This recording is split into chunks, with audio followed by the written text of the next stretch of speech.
Sa kanyang unang pagharap sa korte na karaang sumuko, not guilty ang apela ni self-proclaimed Son of God Apollo Kibuloy sa kanyang human trafficking at child abuse charges. May balita si Mia Layagin.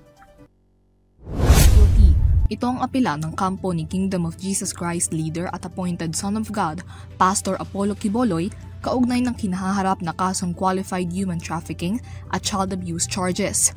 Inihain ni Kibuloy at apat pa mga kapwa-akusado ang naturang apela sa Pasig City Court nitong Biyernes matapos ang kanyang kauna-unahang arraignment at pre-trial para sa nasabing kaso.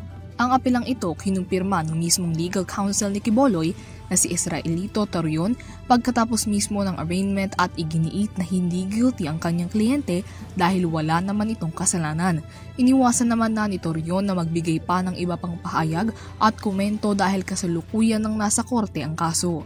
Bukod kay Kibuloy, naghain din ng not guilty plea ang apat pa mga kapwa-akusado na sina Jacqueline Roy, Crescente, Pauline at Ingrid Canada at Sylvia Semane para sa kasong non-bailable qualified human trafficking sa ilalim ng Section 4A ng Republic Act 9208.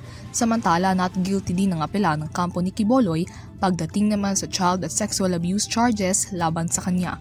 Sa arraignment sa Quezon City Regional Trial Court via video conferencing, hindi rin aniya sila guilty pagdating sa mga kaso ng Child at Sexual Abuse, Exploitation at Discrimination Act. Bukod naman sa mga not guilty pleas, naghain din ng mosyon ng kampo ni Kibuloy para sa hospital arrest sa akusado sa Davao City. Sa isang press briefing, sinabi ni Philippine National Police spokesperson Colonel Jean Fajardo na ang petisyong hospital arrest ni Kibuloy ay bunsod ng mga medical conditions na kanyang nararamdaman at na dahil nahihirapan ito sa custodial facility kung saan siya nakadetine. Sa kasalukuyan, mananatili pa rin sa PNP Custodial Center sa Camp Krames si Kibuloy habang hinihintay pang matingnan ng doktor habang iba pa mga kapwa-akusado ay ipinag-utos na ilipat sa Pasig City Jail. Matatandaan na sumuko si Kibuloy nitong linggo makaraang magbigay ng ultimatum ang mga otoridad sa kanyang pagsuko at pagkakadakip. Para sa EuroTV News, Mia Layagin sumasaludo sa bawat Pilipino.